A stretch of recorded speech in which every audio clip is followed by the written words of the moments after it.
My guest this morning is Tim Kasser. He's a professor of psychology at Knox College in Illinois. I'm your host, Mark Franklin. Tim, welcome to the show. Thanks for having me. What do you like about your career these days? Well, I would say the two main things that I really love about my career is, first, as a professor, I get to interact with young people and I get to help them to understand what we already know, and I get to help them to discover the things that they're interested in so they can go out and hopefully have great careers themselves. I think the second thing is that as an academic, I'm involved in a lot of research, and I'm able to explore ideas that are interesting to me and hang on to them as long as I want to, and move on when I'm ready to move on to something else too. Right on. Well, you shared some really interesting ideas here at the Canadian Positive Psychology Association conference. The talk you gave yesterday was called The Good Life or the Goods Life, using the science of values to live well together. So let's explore a little bit about what this means, the good life versus the goods life. Let's start with the good life. You talked about values, internal, external values. What is the good life? Well, the research that we've been doing suggests that the good life means to be able to pursue a set of what we call intrinsic values. So intrinsic values are values for things like your own personal growth, for having close relationships with others, and for contributing to the community. And what we found in study after study is that the more that people orient their lives around intrinsic values, the happier they are, the more satisfied they are with their lives, the less depressed and anxious they are. But also they tend to treat each other and the world in general in more beneficial ways. So we know that people who organize their lives around intrinsic values are more likely to act in pro-social and helpful ways, and also to act in ways which are more ecologically sustainable. Now, you also extended the idea of the good life beyond what many think of psychology as the individual psychology, and you stressed living well together, and you really put emphasis on this together. You were talking about together people, future generations, other species on the planet. So what does that mean to you, this extra part of living well or well-being together? Well, I think that one of the real limits of psychology in general is a focus on me and my person, okay? And am I happy? Am I satisfied? Do I have meaning in life, etc.? And that's all well and good, but to me there are many instances where people get temporary pleasures that end up influencing other people in bad ways, or end up influencing future generations and other species in bad ways. And so I think it's sort of an ethical proposal, if you will, that living well is really only a good life if we're living well together. If my way of living well negatively influences your way of living well, then I don't see how you can really call my way of living well. Instead, I think living well has to recognize that we're interdependent, has to recognize that there are other people, other species here, and there are future generations that are probably going to want to use this planet too. And so for me to live well, I not only need to look at my own happiness, but I need to be considering the happiness and well-being of others on this planet too. Well, that really brings us into the goods life and materialism, and we all know when we consume, the people who are producing the goods that we consume, there may be negative impacts on them and their environment. So let's now shift into the goods life. That was your way of phrasing materialism, which is what we're really talking about. Yeah. So contrasting the good life, just to give listeners an orientation to what you mean by materialism, what is it? Mm-hmm. Well, so I talked earlier for the good life about intrinsic values, and what we call the goods life is focused around a different set of values, what we call the extrinsic values or the materialistic values. And those are values for things like making a lot of money, having a lot of possessions, having the right image, which is almost always conveyed via possessions, right? And having a lot of status, which is usually the way that we show ourselves to have attained the good life or the goods life. And what we know from the research is that the more that people are focused on those extrinsic values, the less happy they are, and also the more likely they are to treat other people in ways that are kind of competitive and manipulative, and they also, as one can imagine, live in ways which are more destructive of the earth. Of course, the goods life is the very basis of our socio-political economic organization that we live in under, which is consumer capitalism. What we receive every day in terms of messages from the media and the government is that the good life is the goods life, that the way to be happy, the way to have a good life is to consume, is to work hard, is to make a lot of money so we can have economic growth and all of the supposedly good things that come from that. What this research and other research does is to really throw that into question and to say, you know, a focus on those extrinsic values that make up the goods life actually tends to undermine people's well-being and tends to undermine living well together. So it sounds like we're kind of confused about this, and is the goods life really a good life for us? So your research is starting to show that maybe that's not true, and what are we going to do about it? And so you started to talk about kind of a broad game plan, a two-pronged approach to deal with this. What are we going to do about it?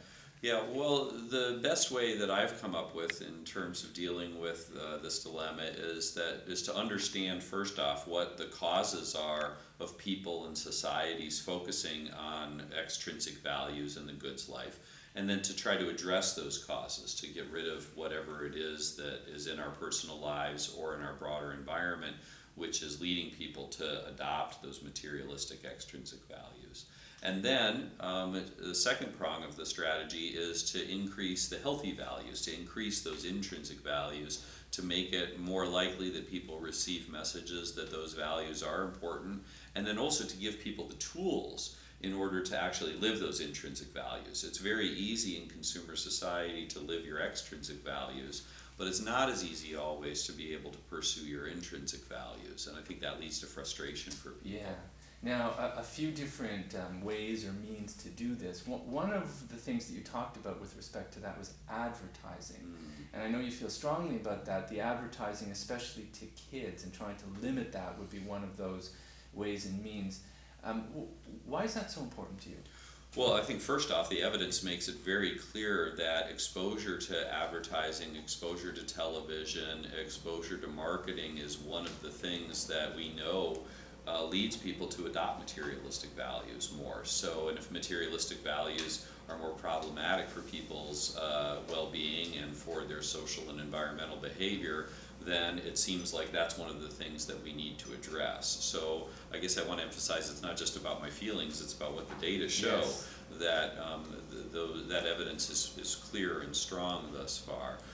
I also think that it's a really excellent example of the way in which the goods life ends up trumping the good life. You know, corporations, in their desire for profit, end up desiring to convince children that they should organize their lives around extrinsic values, that they should pursue the things that they see on advertisements and elsewhere.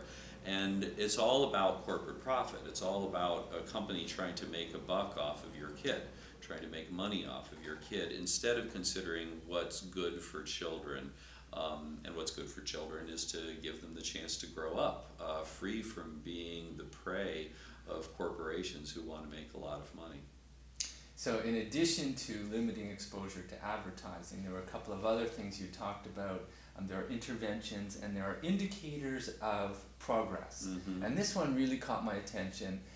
You know, when we measure things, gross national product, and you were talking about the negative consequences of just using an economic measure like that to show progress. So there are alternatives. Yeah. So I'd like to have you talk a bit about the alternatives. One that I personally found fascinating was this measurement of volunteer hours. So can you talk about what are some of those indicators of progress every month in Canada instead of just GNP? Yeah, well, I think when we focus, first off, everybody needs to know what GNP is, and essentially it's a measure of whether money changed hands or not, okay? And so when we hear a report that GNP goes up, essentially that's a report that materialistic values are going well in our society because people are spending and consuming and buying and selling a lot, okay? And so it's privileging, the government is essentially privileging materialistic values to the extent that it focuses on GNP.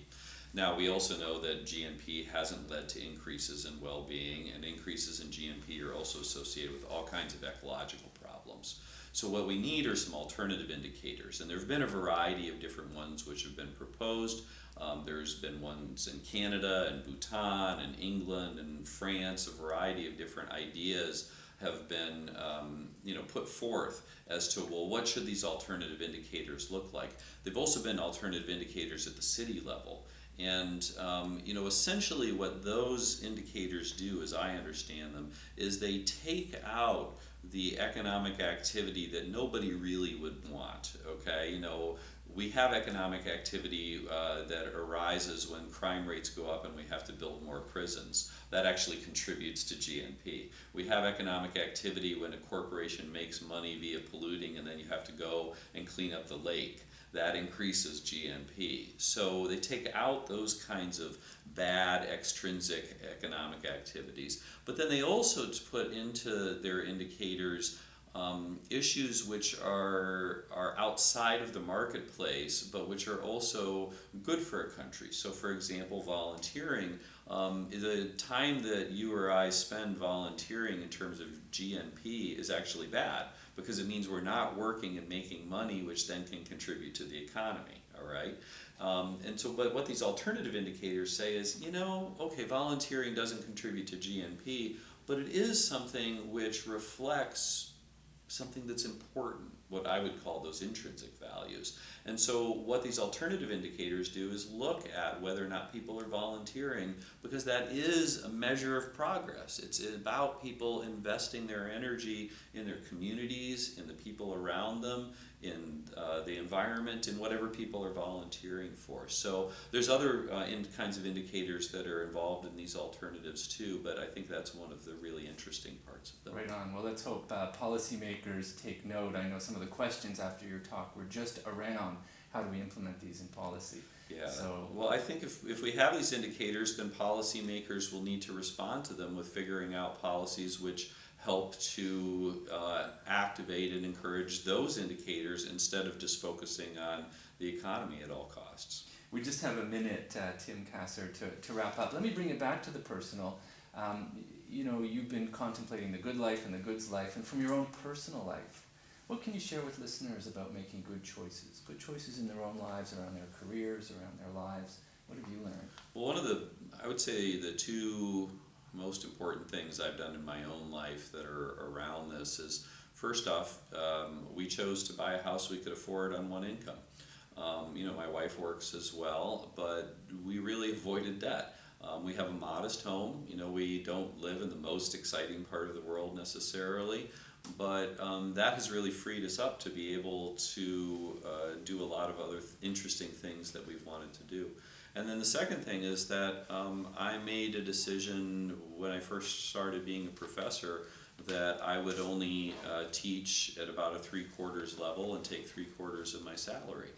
And what that's done is to free me up to have more time to engage in activism, have more time to be able to be with my kids, have more time to play the piano and be out in the garden, have more time to write. And it's come at a cost, there's no doubt about that, but it's a cost that I've very much been willing to pay because it has much bigger benefits for me. Inspiring to hear. Tim Kasser, thank you so much for joining us today. Thank you.